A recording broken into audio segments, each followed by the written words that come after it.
Hello, everyone, and welcome to our webinar today. I'm Abram Kielsmeyer-Jones, and I'm glad to be with you for this next hour for Mark translation notes. We are in Mark 14:32 through 42. This is part 2 of a longer passage, and I'm excited to continue to work our way through it. This is a highly consequential part of the narrative. I guess you could say it all is.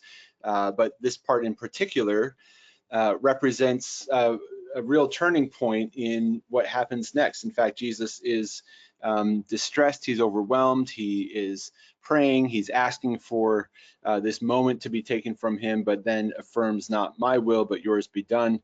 The disciples are in the picture here. There's some imagery with the cup. There's a lot going on here with Jesus at Gethsemane. We started this a couple weeks ago with 3 verses. I just have 2 verses planned for us today. If we go farther than that, then we will. But we are going to review a little bit from last week and then jump in.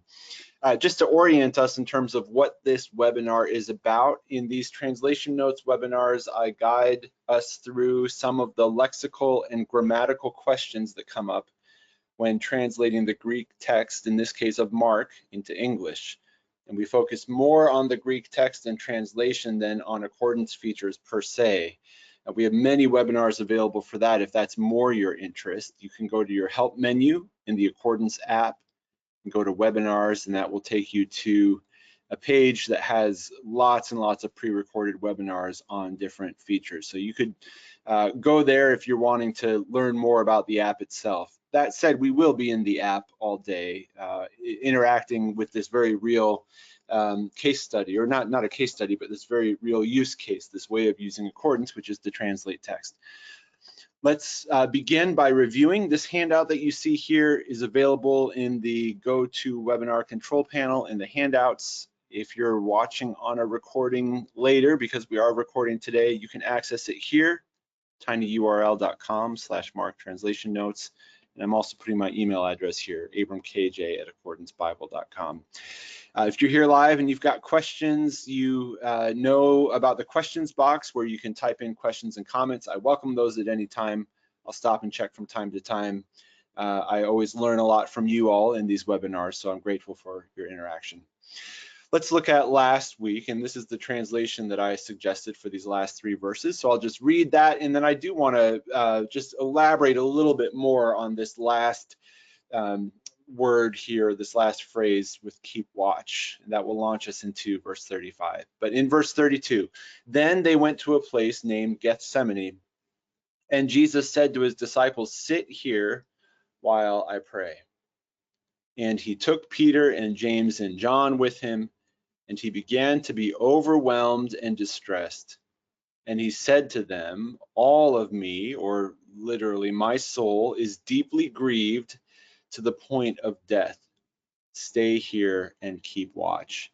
I talked last time about the emphasis with this overwhelmed and distressed and this all of me and this deeply grieved and to the point of death. It is just leaving no question as to Jesus's state, emotionally, physically as well. And so we're just getting the words and the concepts piled on one another. Mark is really emphasizing this is I don't think it would be a stretch at all to call this a traumatic experience for Jesus. So he asks for the disciples to stay here and keep watch. And we looked at this a little bit last time, and we asked the question, what kind of watch does Jesus want the disciples to keep? And I noted that the UBS Translators Handbooks, those are from the United Bible Society, they take this to be a physical, immediate watching. They say it must not be translated in such a way as to imply that the disciples were to watch Jesus pray. So in other words, they're saying this is not just watch me pray. But they go a step further and say their task was to remain awake in order to watch out for anyone who might be coming with hostile intent. Now, there is a verse in verse 41, and we'll get to this, that seems to support this. But I noted last time that Jesus with keep watch could instead mean stay spiritually alert in prayer, as the Zondervan exegetical commentary says. And there's textual support for that in verse 37 and 38. We'll see that too. It could mean both. And I just wanted to note today, if you are not sure, in other words, if it seems plausible to you that Jesus means keep watch because someone's coming, if it also seems plausible to you that Jesus means keep watch spiritually, like stay awake and pray, watch and pray, then you might even preserve that ambiguity in the text. Maybe you interpret that as deliberate ambiguity. And just to say, you'll find plenty of commentators saying both. I mean, either. They'll say either. And if you just aren't sure, I think keep watch is a good translation because it doesn't commit you one way or the other. It leaves both as possibilities. However, if you are sure, and I'm not necessarily weighing in strongly on this, but as you do your work and as you look ahead to the passage, if you are sure that Jesus is talking about physically, like stay here and keep watch, you might consider a translation a little bit more specific, like stand guard, to bring that out more specifically. These are the kinds of questions that we consider when we translate. Stay alert could be a good translation too, and again, that could permit either interpretation. The fundamental question here is how much interpretation do I do in translation? And I think in theory, I mean, my approach is to do as little as possible, but as much as is necessary for the translation to make sense. So we sort of feel that as a tension sometimes, and I think this is a good example of that. So I'll just mention that by way of review for next time, or from last time rather, and it will come up in some of the next times. We'll see more context here.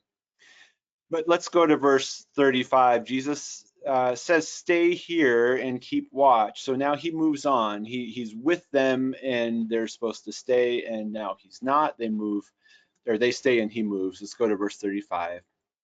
I'll make my font bigger. In fact, I'll do what I like to do for these webinars and go to set text pane display, show as separate verses with the space. All right.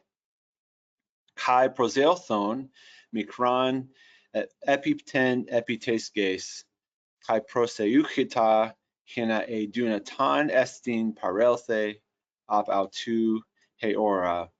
And then there's more in verse 36, but we'll just take verse 35. And if we go left to right, we get and going on, and going a little farther, he fell on the earth, or he fell on the ground and prayed and was praying in order that if possible it is might pass from him the hour. And of course that word order won't work in English. Let me show you how I've put it in our handout. And going a little farther, he fell to the ground and prayed that if it were possible, or you might say that if it be possible, or some translations just say that if possible, the hour might pass from him. And we're going to get an elaboration in verse 36. He's going to say specifically, God, Father, would you let this hour pass from me? Although he's talking about a cup, but we'll get to that in just a moment. So just these two verses today, unless we wrap up, and then we'll go further, but I've got these two prepared for the handout.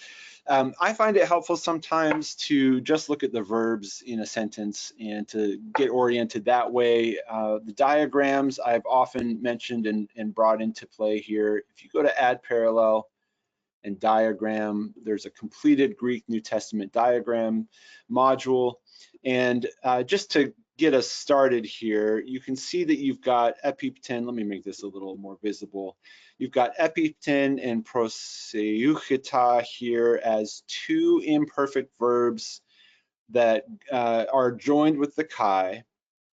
And the subject here at left, this is a null subject, which isn't to say there's no subject, it's just to say it's already included in the verb. And so when you diagram it with subject at left and predicate at right, you don't have a named subject per se, it's included in the verb. So that's why that null subject, we know it's Jesus. So the main actions here, the indicative verbs, are falling and praying, and then coming off of that, modifying that as this verbal participle going on or going before. So we might think about this, we could say, after he went on, he fell and prayed. He fell to the ground and prayed. So you could translate this temporally as something to do with time. You could do it even contemporaneously, as I've done here, and going a little farther. I'm not sure that the nuance there is incredibly important in translation, but the idea is that this is a modifying phrase, and this is really the meat, verbally speaking and conceptually speaking, of the passage. So I put proseilthon here as that should say participle. I will fix that typo. Epipten, imperfect indicative. Proseuchita, also imperfect indicative. I'll add that close parentheses there and upload that. Mikron is a little, so he went on a little farther, or in going a little farther, and it's used here of distance. It doesn't have to be distance. If we look at the word mikron, I'm gonna triple click, and you can even see here the English, we would think of the word micro, small or a little bit, and that's used as a prefix all over the place in English. And so we've got some definitions in BDAG. We know that if we triple click on a word and have the setting selected, at least I think we all know this. If you have questions about this, let me know. But if you go to amplify, you can include the reference when amplifying from text to tool. So when you triple click, your default lexicon will give you not only the word, but also if the reference exists in that entry, it will show it to you as a hit. It searched Mikros, and it searched Mikros for Mark 1435. So I can see here that I've got, yes, it is under the definition a relatively limited size, measure or quantity. Small, short would be the translation equivalent. And specifically, we're talking about distance in this case. It can be used of stature. It can be used of age. So someone is small stature, so we might say short. Small age, young, small distance, small time, and so on. In this case, it's distance. So a short distance, a little way. I've translated that just as a little farther. Note that farther in English has to do with physical distance. Further has to do with conceptual, metaphorical distance. It is not that further is a more formal, flowery sounding way of saying farther. It is that farther has to do with far, physical distance. That's how I remember it. Further is conceptual. Like if I were to say, let's go further into the meaning of this verse, that would be further. Farther has to do with distance. So just note that if you do farther, it's farther, not further. So going a little farther, or even going on a little more, it's just a little bit. That's the idea here. But mikron, this one word, does need more than just little here. Unless you said, and going on a little, he fell to the ground. You could do that. But this is one of those instances where two English words translating one Greek word really clarify what's going on here, because mikron contextually can mean different things. It can mean that somebody is short. It can mean that they're young. All these different things here. Clearly, it has to do with distance. So he fell, that's one verb at epipten. I want to spend some time on this verb. Let me just pause for a moment. We haven't done a whole lot with this verse, but we have reviewed last week and we've gotten ourselves set up and we've done a little bit. I just want to pause and check in for comments or questions, or even if there are any logistical issues you're having with sound or seeing the screen or handouts or anything like that. We'll just pause for a moment and then I'll move on.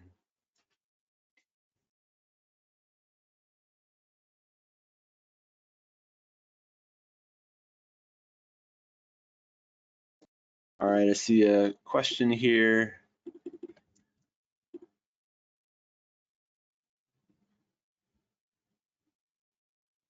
Okay, I'm gonna put this in the chat. It's a lengthy comment, so let me add that to the chat. Give me just a moment and then I'll read it. So somebody says, previous paragraph teaches about his coming death. yet no distress or agitated mood. Verse 34, following prayer to the Father, he is surprised, amazed, agitated by some aspect of his coming death, condition not previously revealed. There's no article with death, so the condition or nature is in view. Verse 35, notice Jesus refers to this hour, meaning space of time, not point of time. And there's something on that from BDAG. And we'll come to that on the time in just a moment. Okay, thanks for your comment there. I appreciate that.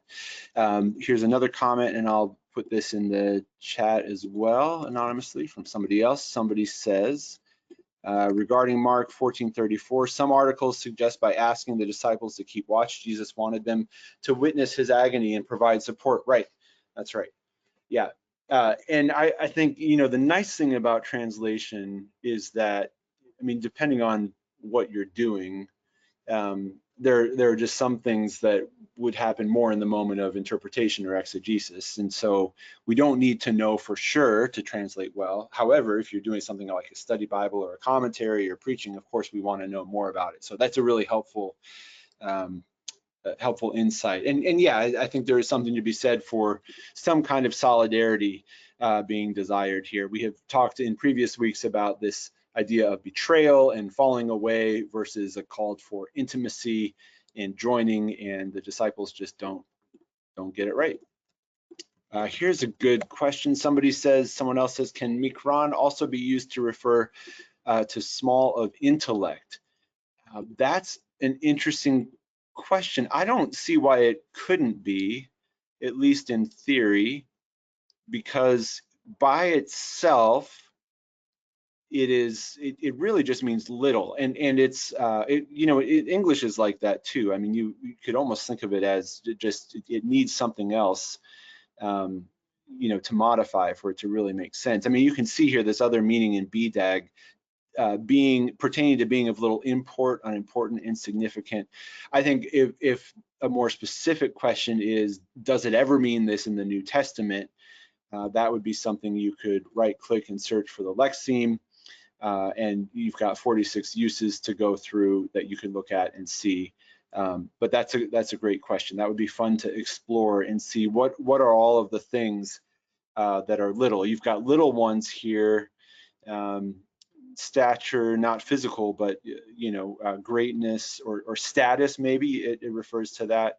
So I think to really answer that more authoritatively, I would just go through all these different uses. But at least in theory, I don't see any reason why it couldn't mean that, because it's a flexible word and it's really context that determines it. Again, here it's mercifully simple because you have proserkomai, which is an action verb and a going verb. So even though mikron can mean multiple things, in this particular case, even though we've got options here, we don't even really need to try all these options on because we've got this spatial verb already, so we know that it pertains to distance. But that is an interesting question, and I'd be curious to go through those other uses and see it. Great questions and comments. Any others? And we'll move on. All right, let's look at Jesus's falling to the ground. I found this really interesting, and I'm still personally not totally decided one way or the other, and nor do I have any desire to convince you of a particular interpretation. I just want to raise what I think the two options are and what I've seen elsewhere. I think this is an interesting question.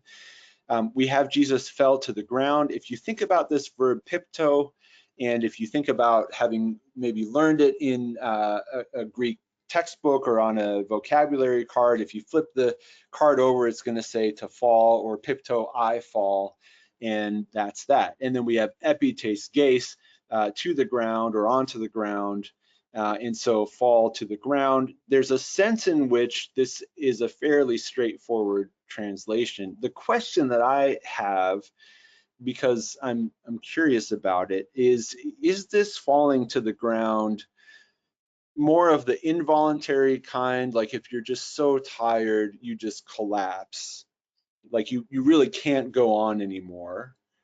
And I trust you may have experienced that, whether it's a physical or emotional or all of the above kind of exhaustion. So is that what's happening on the one hand? Another possibility is is this, as we'll see some commentators say, is this like a religious worshiping kind of falling to the ground, like let angels prostrate fall, as the hymn sings. So is he bowing down? And what would support that would be this praying piece, because they come together.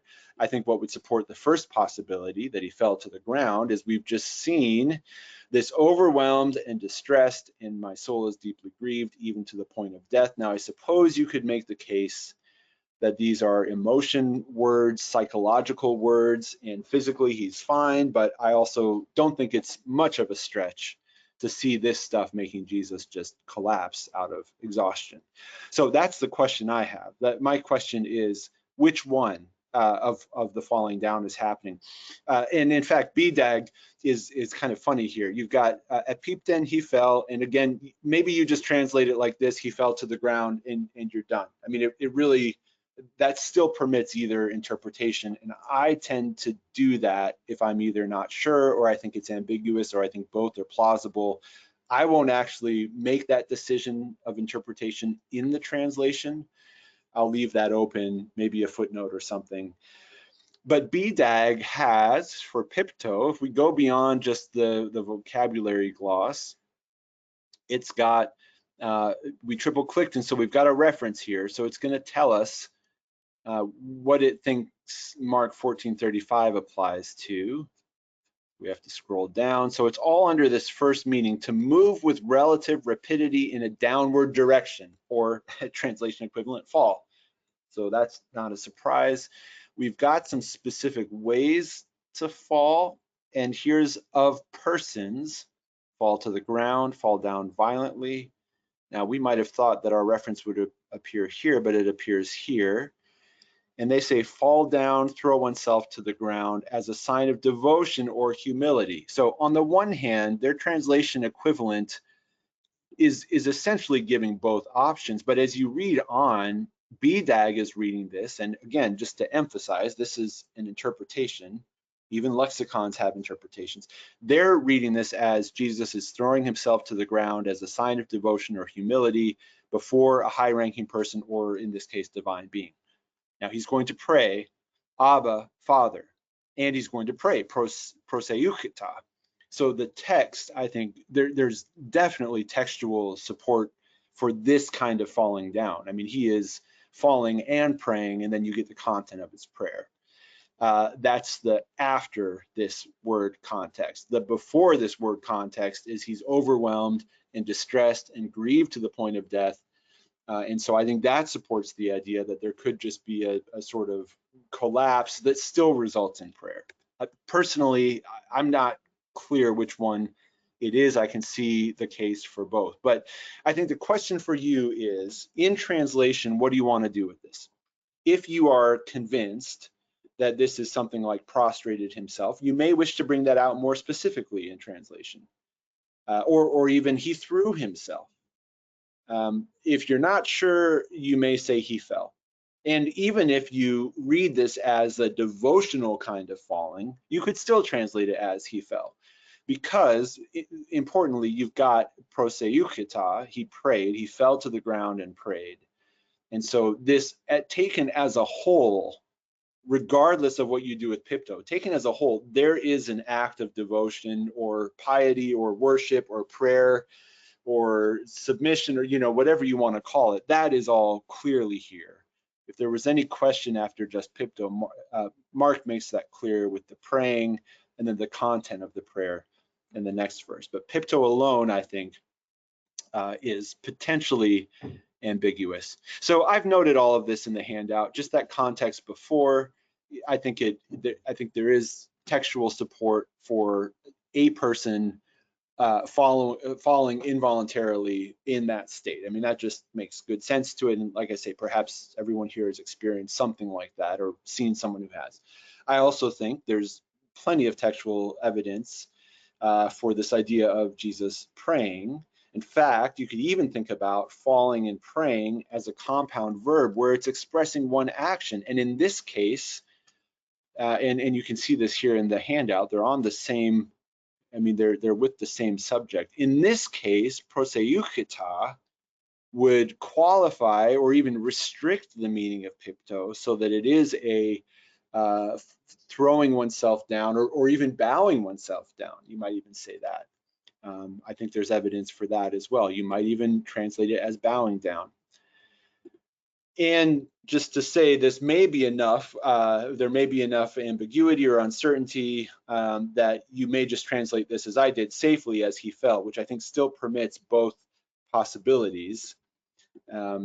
But if you really wanted to go further with this, I mean, here's the line of study that I would pursue. So again, I just to say, I'm not trying to convince anyone of anything. I just want to raise the possibilities. I don't think it's I don't think there's great theological significance to how you translate this.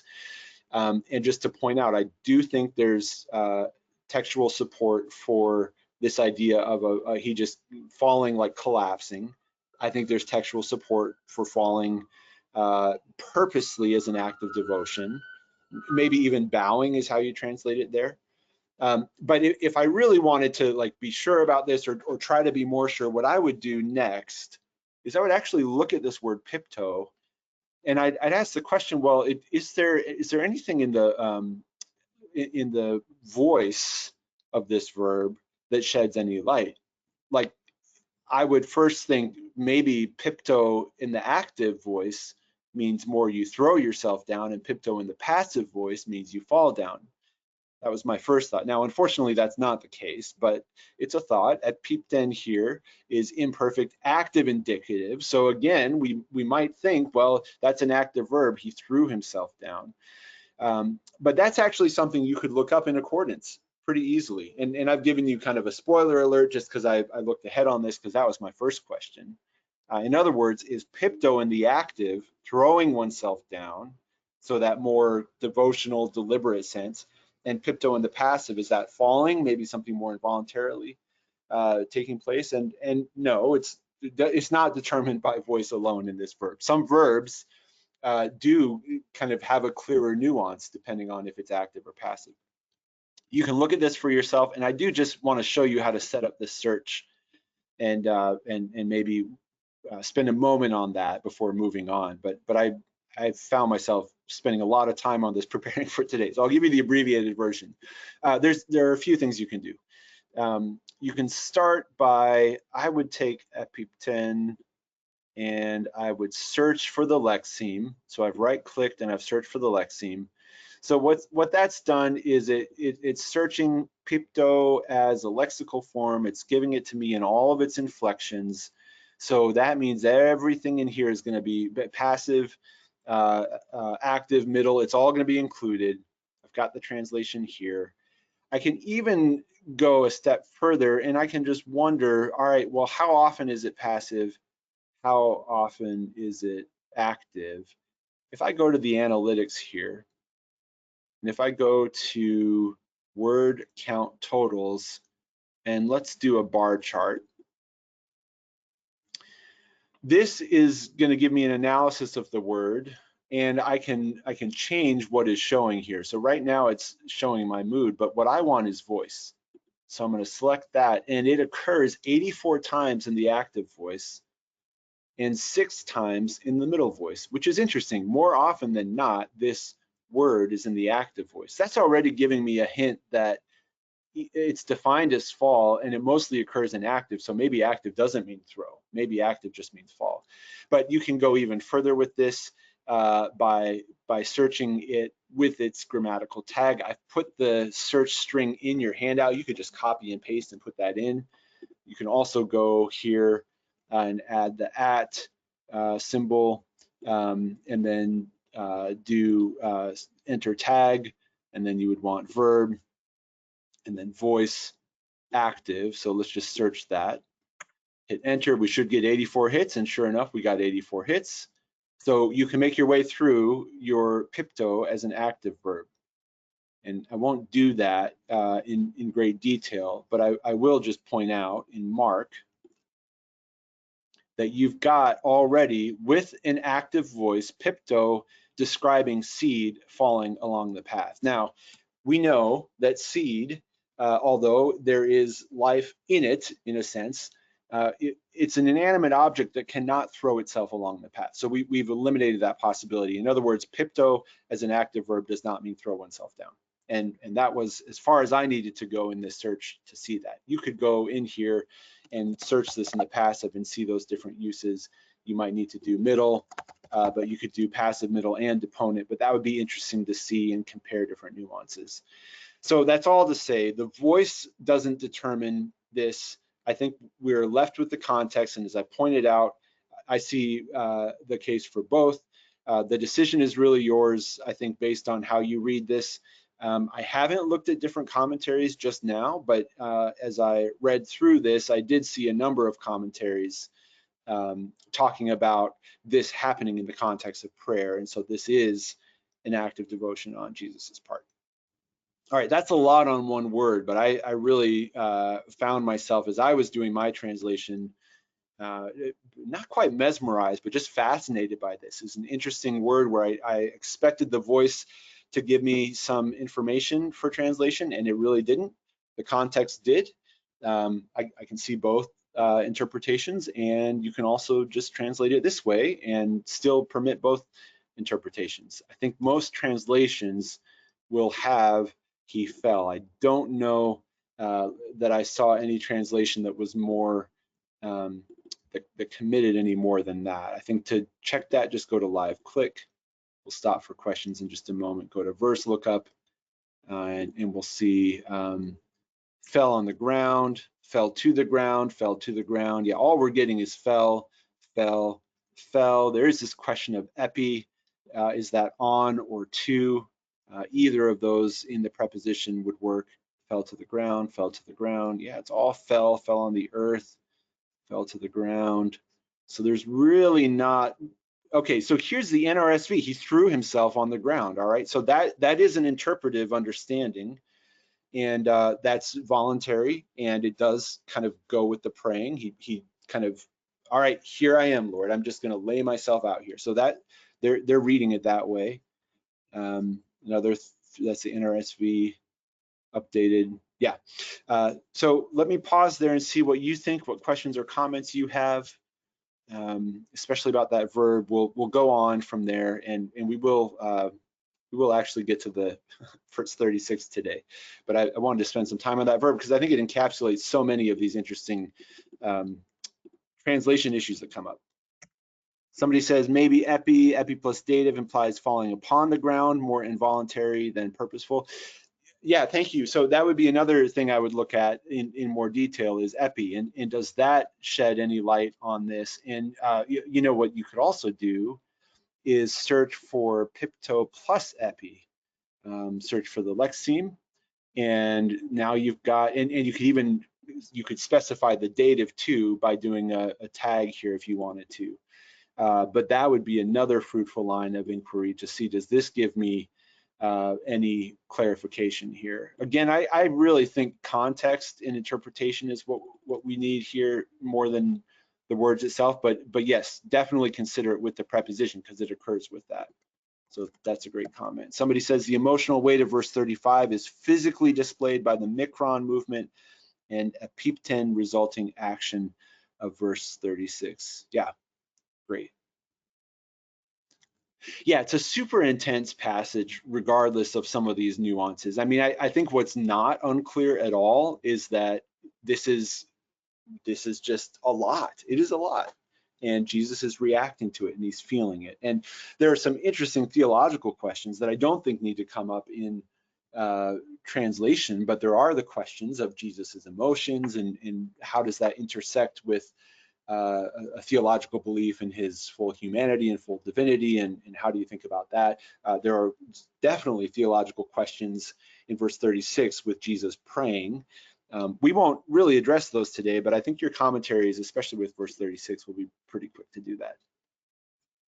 Keep the comments and questions coming. These are great. Let's just wrap up this verse with something a little bit easier. So we get the hina here. Let me rearrange my text here, separate with space. All right, so he's praying that, and I think I mentioned this, if it is possible, that's modifying this subjunctive, which we expect from the hina. So he's praying that it might pass from him. What might pass? The hour. So that subjunctive, the hina calls for it. We don't get it right away with that modifying edunatan estin if it is possible, but we get it with parelthe. Another thing that you might consider, and we won't spend nearly the amount of time on this as we did pipto, but how do you translate he hora, the hour? I think I've just translated it as the hour. You could translate it as time. BDAG for this gives us, and I think someone had alluded to this in the comment already. There it is. So this is a point in time as an occasion for an event.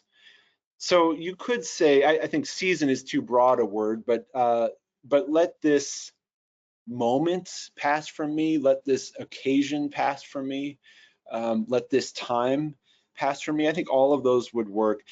It's not, as far as I can tell, we're not talking about a literal 60 minutes. I mean, as you read on, you see that this is talking about what's coming next for Jesus. So it's going to be more than 60 minutes. But the good thing is our English word hour already permits a more figurative use. So I think just translate he hora as the hour and know that your readers won't read this hour as 60 minutes, because in English you can say the hour and it can mean exactly what he hora means in all of its fullness. We have phrases like the hour is getting late, or something about the midnight hour, although I guess that's a little more literal. But this English hour still permits flexibility, so I think just translate it as hour, understanding that this is not about time as measured on a clock per se. We get a little bit more of that with the crucifixion. This happened at the 3rd hour, the 6th hour, and so forth, but this is not the kind of time I think that's being looked at here. He's just asking, could this all just pass me by? The hour, what's about to happen might pass from him. You could translate it that way if you want to. That is what it means. That might feel more, what's the word I'm looking for, paraphrasing than you want to do, but that's the intent here. And again, you can live click and click the verse reference to see what different translations do. Here's the Common English Bible. He might be spared the time of suffering. So the word suffering is not formally in the text. Of course, the concept is all over it, and that is the prayer. Again, that may align with your translation philosophy. It may clash with it, but what they've done here is said, what hour are we talking about here? It's the time of suffering. So I think meaning-wise, that's right on. But generally speaking, I think most translations have just the hour. I wonder if Eugene Peterson's message has, oh, interesting, he prayed for a way out. That's very interesting. All right. But yeah, for the most part, you'll get the hour here. All right, so that's verse 35. And going a little farther, he fell to the ground and prayed that if it were possible, or just that if possible, the hour might pass from him. Now we have a comma here. We're going to get the content of the prayer with kai again. So this still goes with verse 35. Let me just pause there again and see if you've got comments or questions before we move to verse 36. Great interaction so far. Anything else on verse 35 before we move on?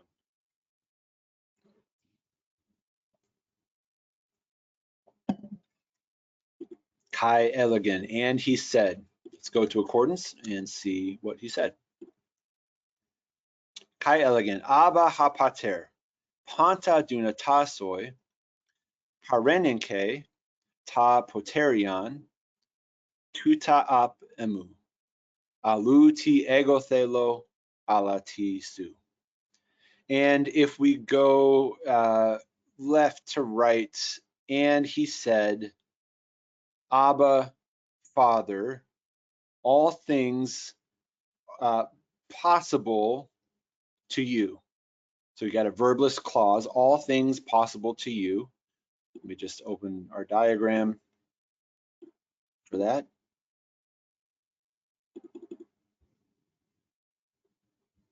put the Estin in there in parentheses, all things are possible to you or for you.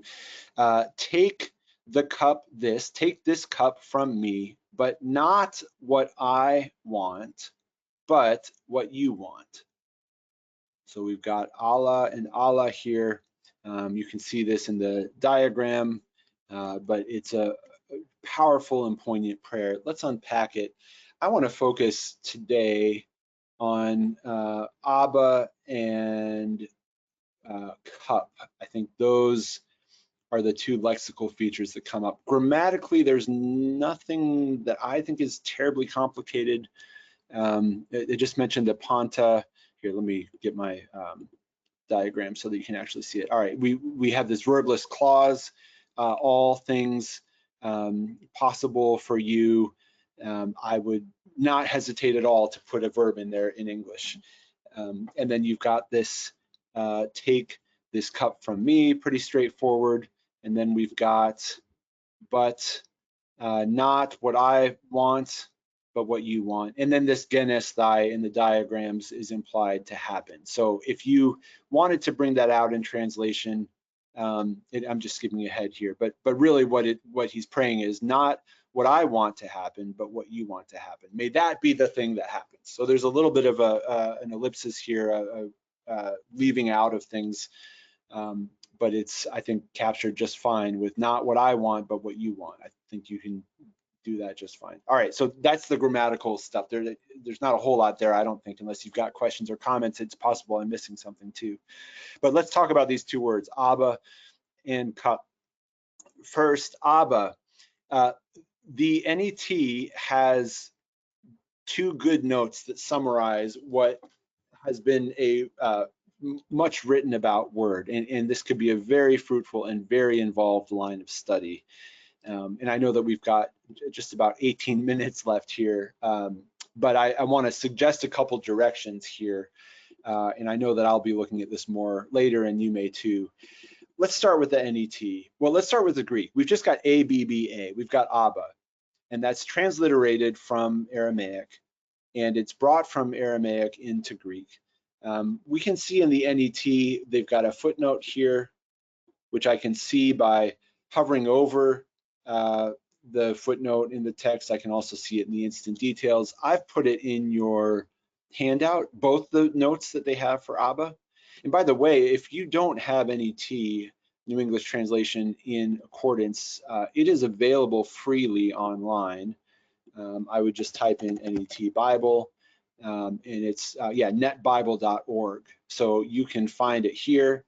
And if you don't have this particular translation, you could go to Mark 14:35 and get right there, and you see all the footnotes there. And in fact, just click on them and they'll open in a parallel pane.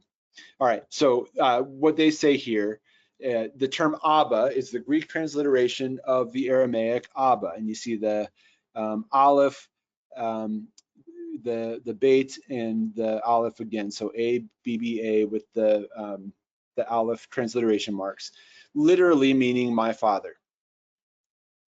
Jesus used the term as a sign of his intimate relationship with God. And then they have a longer note saying this Aramaic word is found 3 times in the New Testament. Now, we can verify that ourselves. We won't go deep into this, but just so we know, right-click, search for lexeme, and Mark 14:36, Romans 8:15, Galatians 4:6. Is that what they had? They had the same. And in each case, Abba is followed by its Greek equivalent, which is translated father. So we can verify that. We've got ha pater, our passage today, Abba ha pater, and Abba ha pater. We also have footnotes here that will probably be similar in the NET. It is a term expressing warm affection and filial confidence. It has no perfect equivalent in English. So this is our driving question is, how do I translate this? How do I translate Abba from Greek into English? Or do I translate it? Maybe I just transliterate it. That's what I've done. We get this note. It is passed into European languages as an ecclesiastical term, abbot. So if you think of an abbot of a monastery, that's a father, a spiritual father, a head. Over the past 50 years, this note continues. A lot has been written about this term. and Jesus's use of it. Joachim Jeremias argued that Jesus routinely addressed God using this Aramaic word, and he also noted that this was a child's word, leading many to conclude its modern equivalent was daddy. This conclusion, Jeremias soon modified.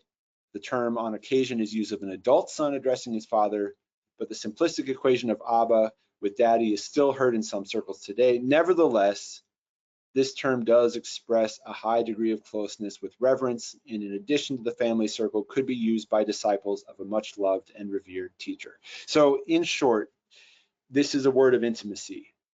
Whether you translate it daddy or not is another story. There is a, let's see if I can find it footnoted. There's an article, a James Barr article called something like Abba does not mean daddy, or something like that. And so you, I think it was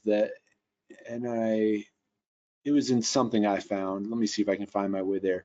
I would just search this word. Actually, what I would do here is take the word Abba. I might even just do a research search here and type English characters, and I might even go right ahead to journals and see if I've got something here. If you search Abba in your library, you're going to get a lot, and you'll get in your commentaries too. So really, I think the question is, how do I translate this, or do I transliterate it? If I translate it, do I translate it daddy? In other words, do I translate this as daddy, father, or something like that? Different translations, I think for the most part, you're going to see Abba, father, throughout, at least the English translations I have. So that's pretty common. Now, the message gives us Papa, father, and I think what he's meaning to do there is maybe not go as far as daddy, but to do something with more intimacy. But yeah, Abba, father is what most translations have, and I think this is one of those translations where, unless there's good reason to do something different, I would follow suit here. But I would recommend looking at this more in your commentaries and in your doing your research search. You can open up an info pane. Your study Bibles will have something here.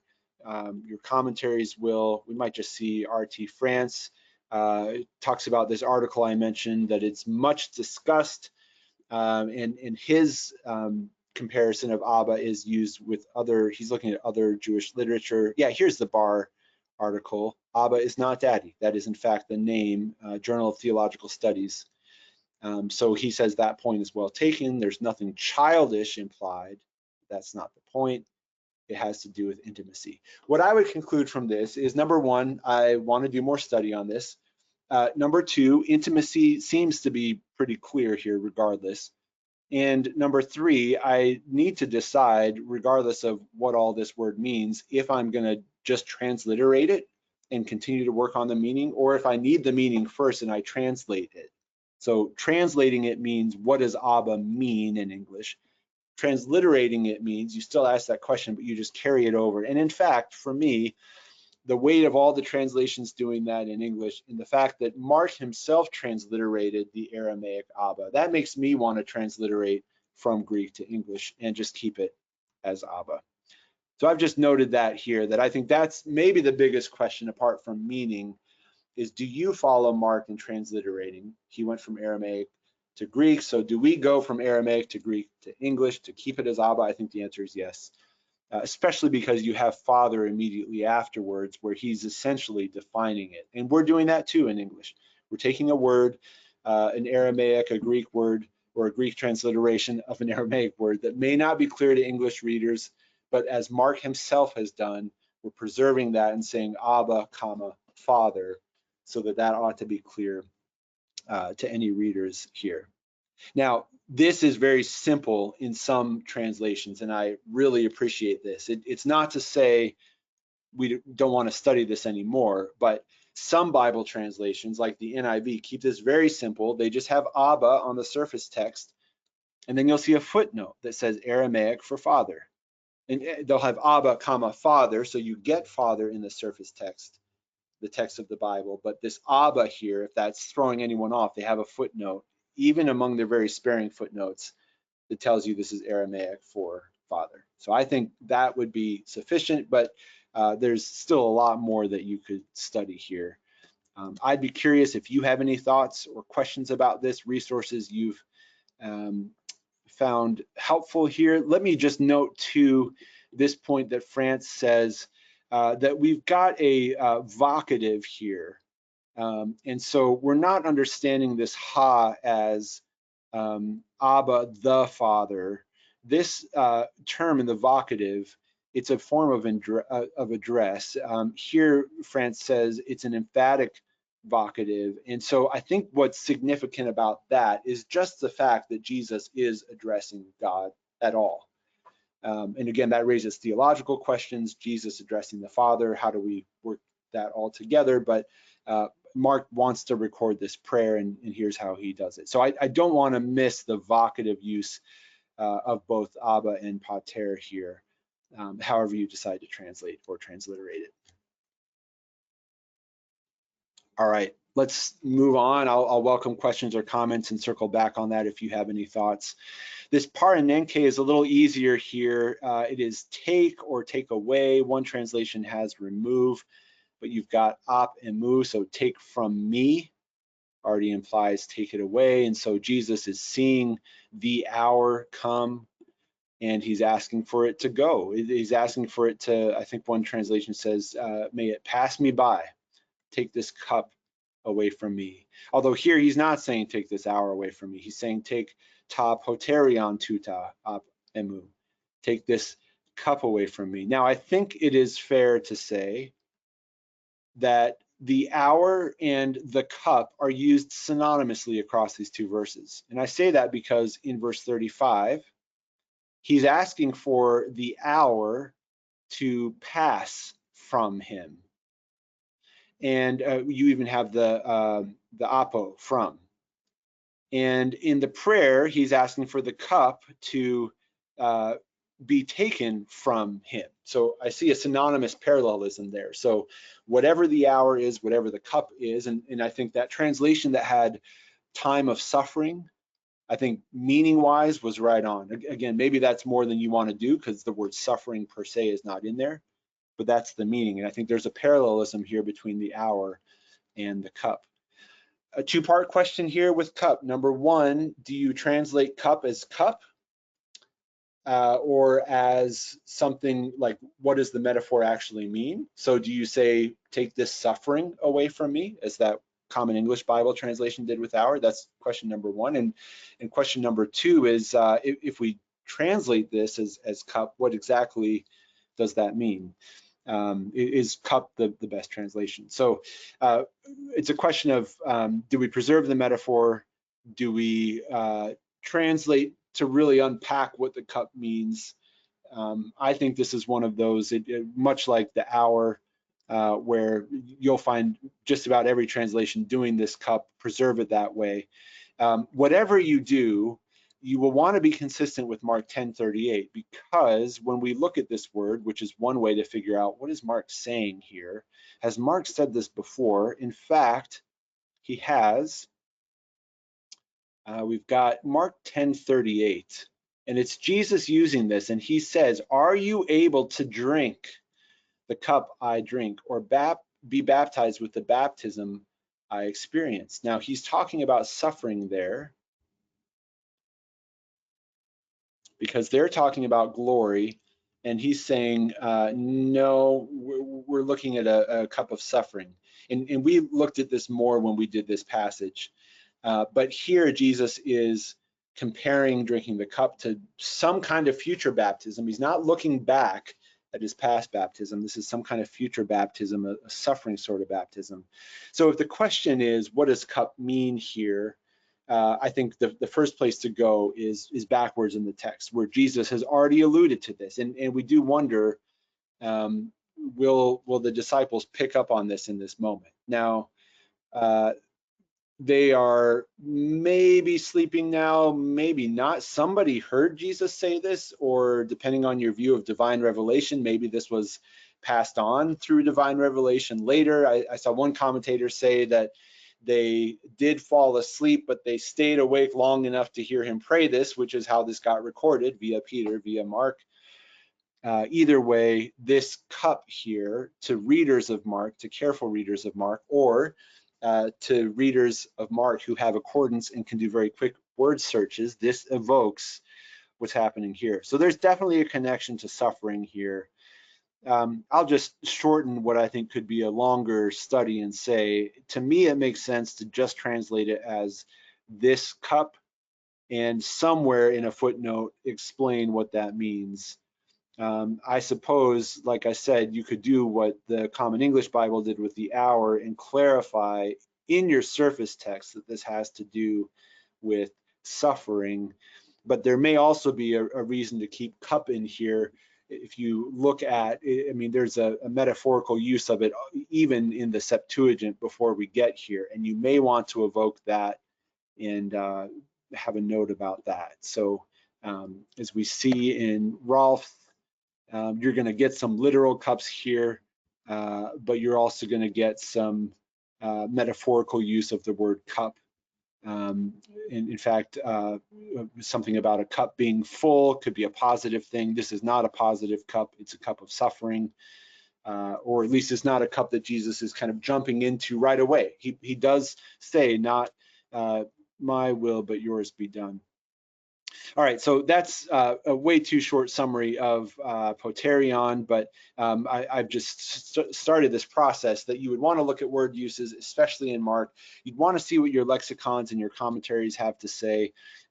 Even your shortest commentaries are likely to comment on this because it's such an important word here. There's also the question of, does this look ahead? I'm sorry, not ahead.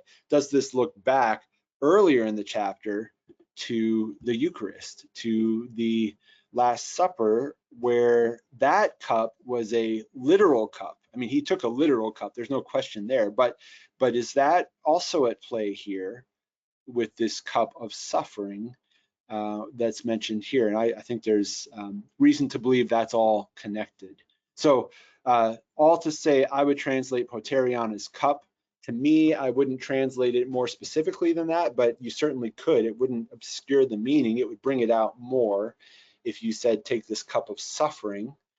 In the end, even after Jesus prays that, he says, but, or by contrast, not what I want. In other words, not what I just prayed, but what you want. That sounds like a subject without a verb.